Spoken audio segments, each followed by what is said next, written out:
Grievous in retreat. Before the battleship. Whoa. Hold on right there, intro guy. I'm doing my bit first and then you do your bit, alright? We're not pulling the same crap that you pulled last week, alright? What's going on? Welcome to Sector for Nerds and welcome to Star Wars The Clone Wars Retro Discussions. Today we're going to be talking about Star Wars The Clone Wars Season 1, Episode 4, Destroy Malevolence. But first up, if y'all could do me a very big favor and like this video and subscribe to the channel. Help me reach my goal of 1,000 subscribers. Also, if you guys could head over to my other YouTube channel called Top 10 Character Moments, link in the description below, and subscribe there as well. Subscribing to my channels is free and really helps support me as a content creator. Thank you all so much for your support. So one of the cool things about this week's episode that I really enjoyed is, first of all, the fact that it's the finale to the Malevolence arc, which has been a fantastic arc so far at the start of the Clone Wars. The first episode was about Plo Koon and sort of his introduction into the Clone Wars, getting to know him a little bit. The next episode was less about Plo Koon and more about Anakin Skywalker and him leading a squadron into battle to try and take out the Malevolence. We start to get to see that general side of Anakin. And this episode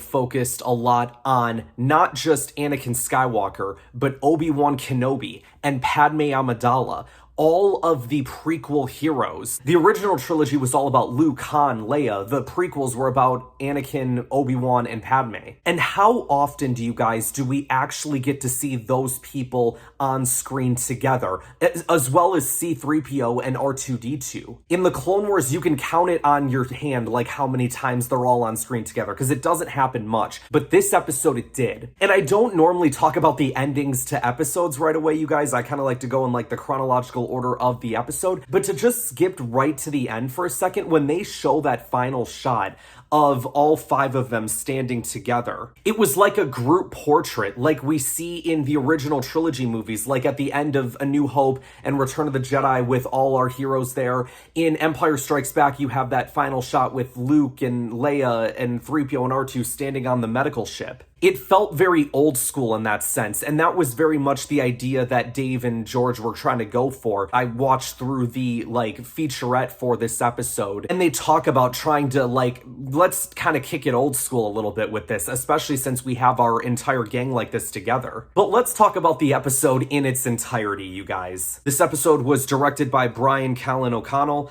and written by Stephen Melching. And the cookie for this episode: a plan is only as good as those who see it through. So with that in mind, intro guy, now you can take it away. Grievous in retreat.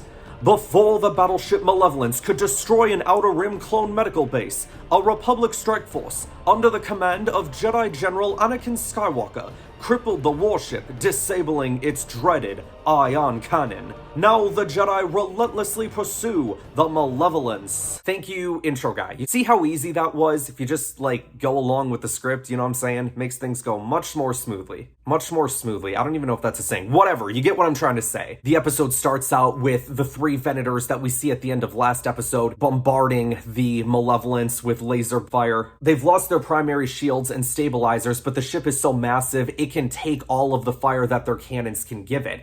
And that's where they talk about summoning reinforcements. Obi-Wan asks, "Hey Anakin, have you contacted Master Luminara?" So our first reference to Master Luminara in this episode, and we actually get to see her later on. We can kind of get into that right now as well, you guys. There's a moment where after everything, Obi-Wan and Anakin board the Malevolence, Plo and Ahsoka are having a transmission meeting with Luminara. And it's just a very brief moment where we see her, but I promise you guys, this is not the last time that we are going to see Luminara Unduli in this show. Not even the last time that we see her in this season. Now, very interesting, you guys. At the start of this episode, Grievous is wearing a cloak. We didn't see that last time. I mean, he could have had it hanging in the closet or something up there, I don't know. But then the droids kind of repeat the same thing they said last time of we've lost our primary weapons, the hyperdrive has been disabled. Dooku's obviously upset because, the ship is, taking a lot of damage, but he's like, "General, I've arranged a trap in which will give you an advantage over the Jedi. Heading towards you is a very important galactic senator.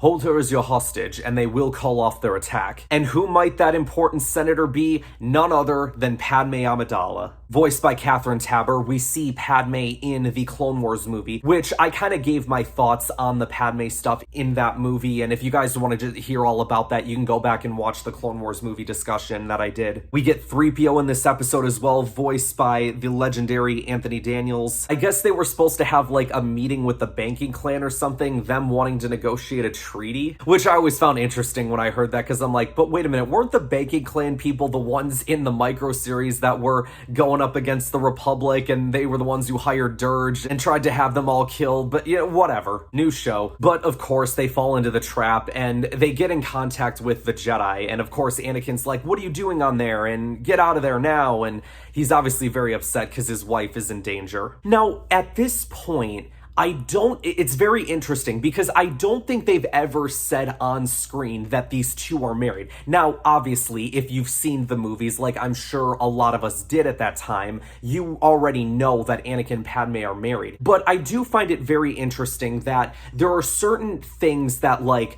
well, seem obvious to the fans who have seen the movies. They don't, like, they imply things in here, but they don't always make it obvious that, like, it's going on. Example with Anakin and Padmé. Another big example is Palpatine and Sidious.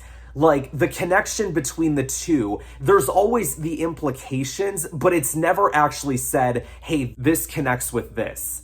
And I always found that very interesting. And I think part of it is if this is like children's introduction to Star Wars, if this is the first thing you see in Star Wars, it allows you to kind of speculate and think like, okay, what's going on here between these guys? Grievous heads down to the main hangar, and as he does so, every time I watch this episode, I swear I hear like a certain noise in the background, like somebody saying something off screen.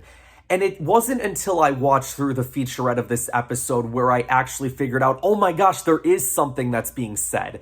And it's Matthew Wood saying, like, mind the gap. And you can hear it, like, every time he walks off the train. Listen very closely. You can hear someone saying, mind the gap. Like, as you would if you're getting off a train or something like that, right? Or be careful stepping off, or watch your step. It's very much like that. Mind the gap.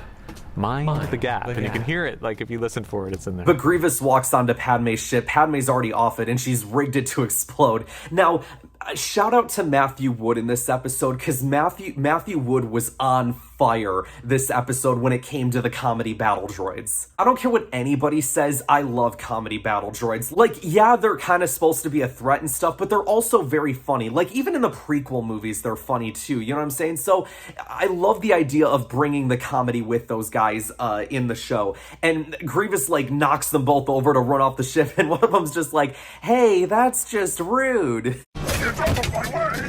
Hey, that's just rude. I love it. Obi-Wan and Anakin, like I said, we get to see in action in this episode, and very much the first time in this show that we get to see master and apprentice fighting together, or I guess former master and apprentice, since Anakin's already a knight at this point. Anakin gives him his plan, right? We'll sneak in the emergency airlocks, and Obi-Wan's like, all right, yeah, brilliant, let's do this, let's get going. And back to Matthew Wood and the amazing battle droids. The one's like, that noise, didn't you hear that? It sounded like one of the ships docked in the emergency airlocks. And the other one's like, your circuits are loose. No one's crazy enough to do that. And then sure enough, they're there, and then the droid's like, I knew it, it's them. Oh, I love battle droids in this show. They also have a reference to the line in The Phantom Menace, I'll try spinning, that's a good trick. Because Obi-Wan's like, Anakin, you're crazy, spinning is not flying. And Anakin just runs, but it's a good trick. I'll try spinning, that's a good trick.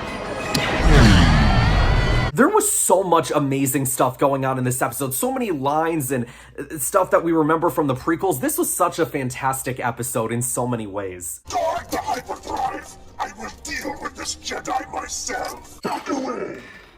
I will deal with this Jedi slime myself! Anakin sends a message to Padmé through the ship, and they're talking, all right, look, we're gonna meet at the trains and everything.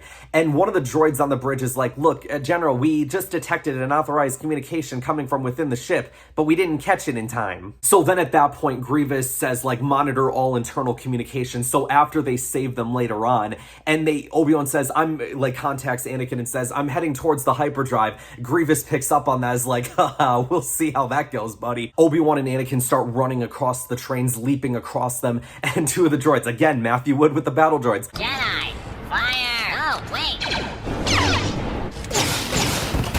I knew that was a bad idea. Anakin goes to rescue Padme, Obi-Wan goes to rescue 3PO. It doesn't go well for 3PO, because, like, Obi-Wan's force pulling him. I don't know why he had his eyes closed, too, because that also didn't help, but the train hits 3PO, and he's just stuck to it, like, help me, please! Meanwhile, Anakin's like, jump to me, I'll use the force, trust me. And she jumps across, he pulls her on board, and then they hug each other.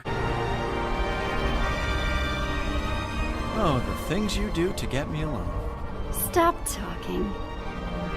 So right here, you can obviously tell, like, okay, these two have feelings for each other. I can't remember at what point in the Clone Wars, and I think it'll definitely be interesting to go back and watch through it again and see, but at what point do they start discussing that they're actually married? I feel like, I remember the Clovis episode, I think, like, the intro, they say something about the two of them being married. Oh, I do remember in the Cad Bane episode, in the finale episode of season 1, they talk about being husband and wife. That might be the first time. I know a place far away from here where no one would recognize us.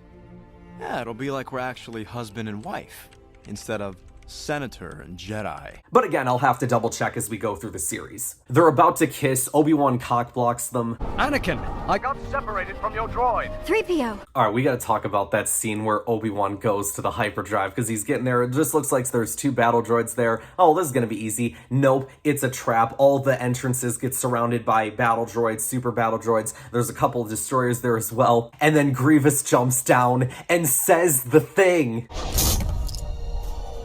Hello there.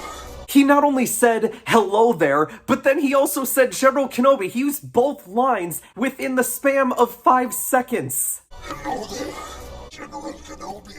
And then Obi-Wan starts to play bowling. That was always my comparison in this episode, is like him pushing the destroyers and them rolling like a bowling ball, knocking down all the pins that are the battle droids. And then he tries to throw one at Grievous. Grievous, like a freaking badass, picks it up and slams it on the ground. I'm like, oh my gosh, that's sick. And then Matthew Wood, again, with the battle droids. That was impressive.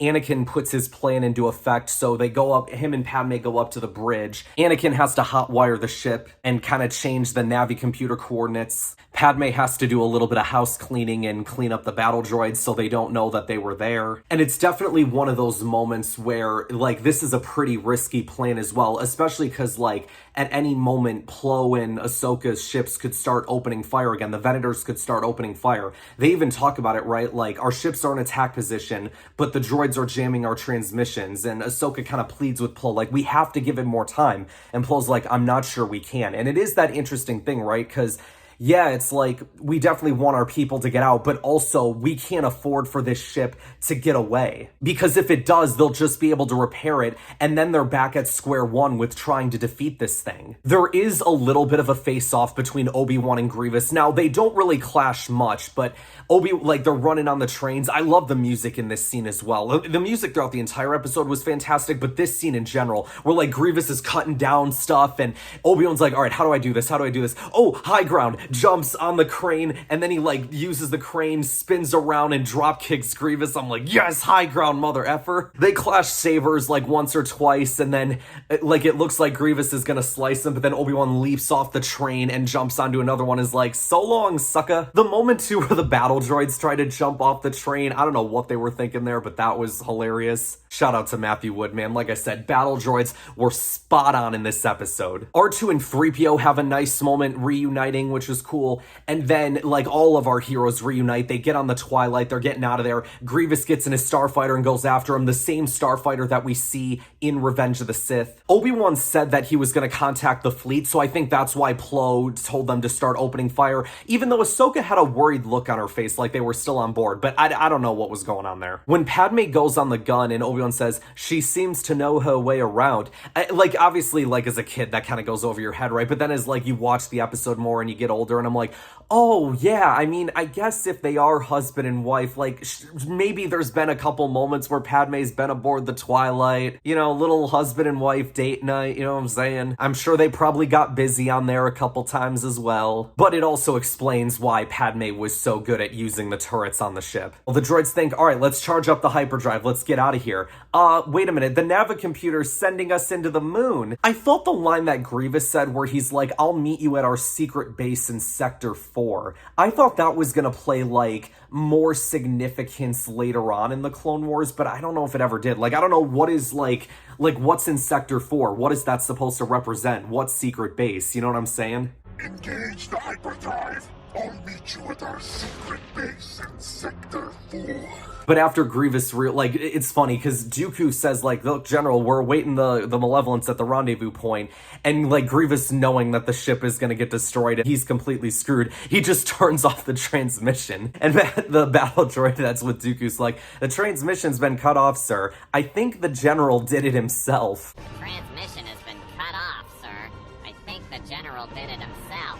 The ship crashes into the moon, and Obi-Wan's like, I imagine you had something to do with that. And Anakin's like, all part of the plan, Master. Which is part of the cookie, right? A plan is only as good as those who see it through. Anakin saw his plan through. Anakin had multiple plans in this episode as well, like between them getting into the airlock and then them destroying the ship. So Anakin was, like, on point with his planning in this episode. The final two shots of that episode that we see, of course, we get the portrait shot, which we talked about earlier, which was the final shot. But the shot before that, we get Yularen, Ahsoka, and Plo standing there on the bridge, and they show all the clones that are on there as well, just, like, clapping, cheering, like, yeah! And it very much was, like, a satisfying ending to this arc, because it's like, all right, we finally defeated it. Like, this ship that's been, like, such a massive threat to our army is now destroyed. It was such an amazing moment. And then we get the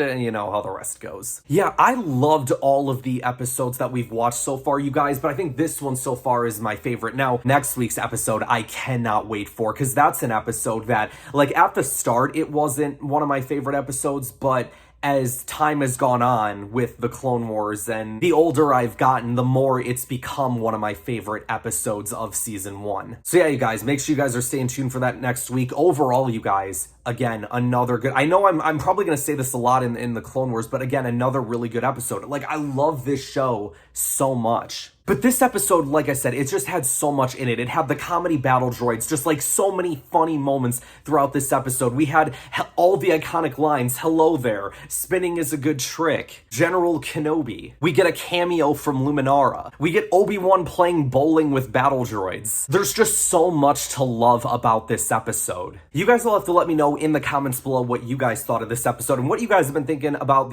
all the episodes that we've watched so far. I think the first 4 episodes of Clone Wars, like, are episodes that I've watched a lot, also just because there was a DVD. Before Clone Wars Season 1 came out on DVD, there was one called Star Wars, I think it's called, like, A Galaxy Divided, and people can correct me if I'm wrong on that in the comments, but it was basically a DVD of the first 4 episodes of the Clone Wars. And of course, because it's like, oh my gosh, Clone Wars, they're pouring it out on DVD, and, like, I don't even care if it's just the first 4 episodes. I'll take it. It was always cool, though, because whenever I was at my grandparents' house, they always had, like, the VHS tapes that they would record. I was gonna say, for those who don't know what a VHS is, you know, because they haven't been around in so long, but it's just this big box, right? And you take this tape, like this rectangular tape, and you put it into the VCR. There's such a complicated system for how you record what you want to record. But then it's cool, because that's like, you have the tape recording, and then you can go back and watch the episodes that you recorded on it, which was something me and my brother always liked to do as well. But, you know, we want to, in our own household, we want to have, like, a physical copy